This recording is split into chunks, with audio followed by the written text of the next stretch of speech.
All right, let's go over a couple of the problems that we did in class today, talking about linear equations. So today we only did two problems in class. The first one was dealing with why we did the steps to solve. So this first problem says describe the steps of a solution of the equation 2 times x plus 4 divided by 3 minus 8 equals 32. That begins with the application of the addition property of equality. So this is on section 1-2 on page 6 in our notes, or in our notebook. So the first step that we want to do, let's just rewrite the equation. So 2x plus 4 all over 3 minus 8 equals 32. Okay, and I'm going to write down the reason for us doing this is that this is the original equation. Now this is a multi-step equation, and it tells us here in this problem how we want to start solving the problem, which is using the addition property of equality, meaning let's add as our first step. Now, looking here at the left side of the equation, the only thing that we can possibly add is this 8 to get rid of this negative 8. So that's what we're going to do, is we are going to add 8 onto both sides. That cancels our 8s out on the left. This whole left side stays the same. 2x plus 4 over 3. Now the right side becomes 40. And again, that's because we added on both sides, we use the addition property of equality. Okay, that's step 2. Now, again, we're trying to solve for x here.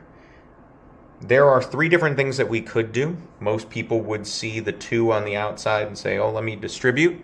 You could, but you don't have to do that.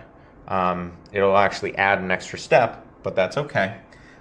We are actually going to get rid of this fraction first. So let's get rid of this 3. And so we can see here we're dividing by 3 in the problem. So let's multiply by 3 on both sides, okay, in order to undo the 3 here. That leaves us with the 2x plus 4 on the left. And now 40 times 3 gives us 120. And because we multiplied by the same number on both sides, we are using the multiplication property of equality. And now we can see we have 2 on the outside, and then we have our parentheses. So again, we could distribute, but we're not. What we're going to do is we're going to get rid of that 2 by dividing both sides by 2. To cancel out the 2's on the left, to leave us with an x plus 4 on the left, 120 divided by 2 to give us 60 on the right. And because we divided both sides by 2, we're going to use the division property of equality. And our last step here to get x by itself, because we have a plus 4 on the left, we are going to subtract 4 on both sides to leave us with an answer of x equals 56. And that last step, because we subtracted on both sides, we are going to use the subtraction property of equality.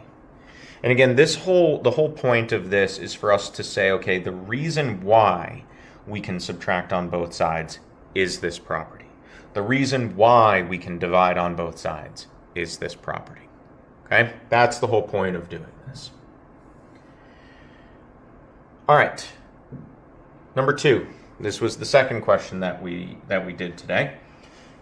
It says the sum of 3 consecutive odd integers is 57. What are the 3 integers?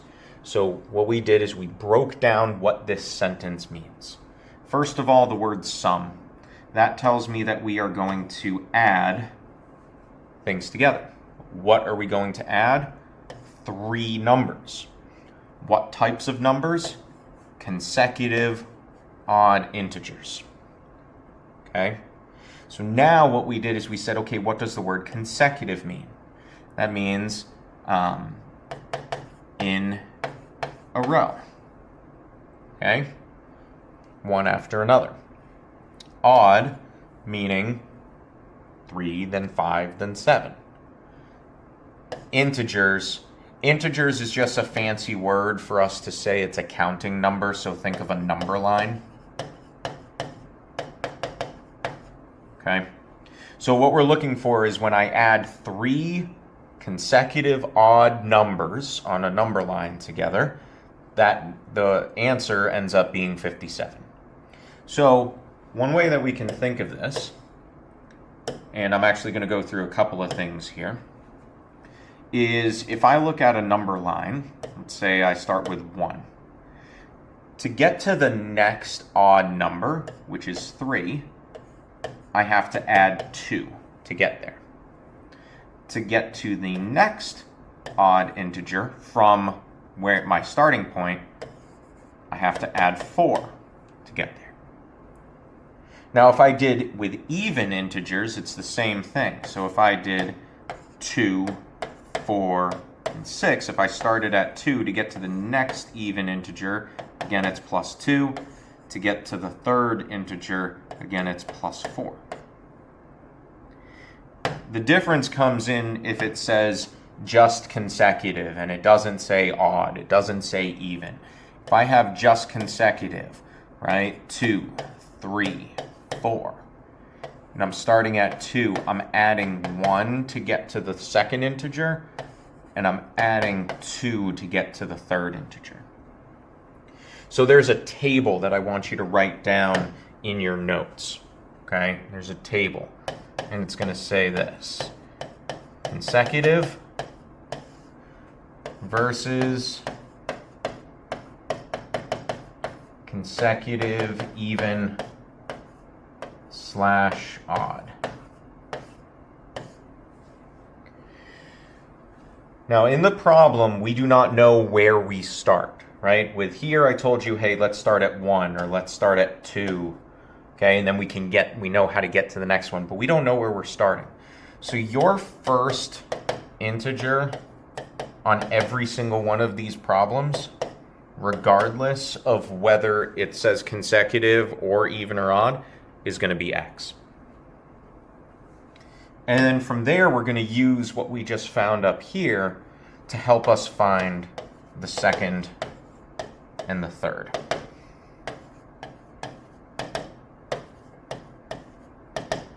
So with consecutive, if I know the first one, to get to the second, we added 1 to it. So if I know the first one's x, my second has to be x plus 1, because I'm adding 1 to get there.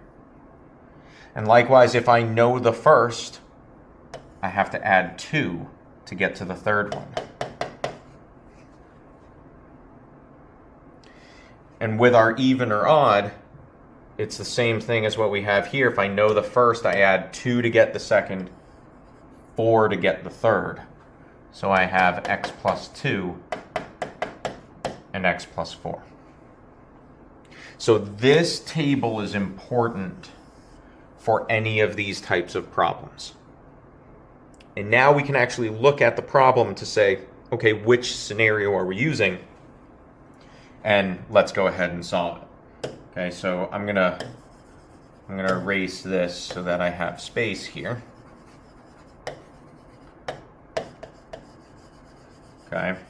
Now, again, if we look at this problem, it says consecutive odd integers. So consecutive odd, that tells me I'm using this part of the table.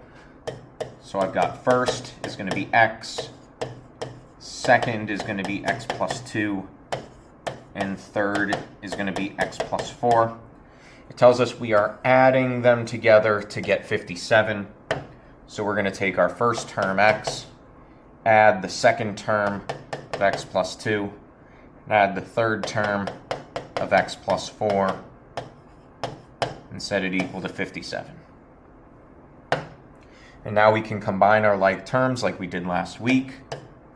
I have 3 x's that combine. I have 2 constant terms, the 2 and the 4, that makes 6. And now we have a 2-step equation just like we did last week. Step 1, subtract the 6. In step 2, divide by 3. And we get that x is 17. Now last week, this question would have said just find x or just solve for x. But for this question, it says what are the 3 integers? So we have to do one more step and say, okay, what do I need to do with that x? I need to find these 3 integers. So the x tells us the first integer. So it tells us the first integer is 17. The second integer, we're going to add 2 to that to get 19. And the third integer, we're going to add 4 to the original to get 21. So our 3 integers for this problem are going to be 17, 19, and 21. I hope that helps. If you have any questions on the homework as you're working through it, that's on Savvis, please let me know, and I'll see you tomorrow.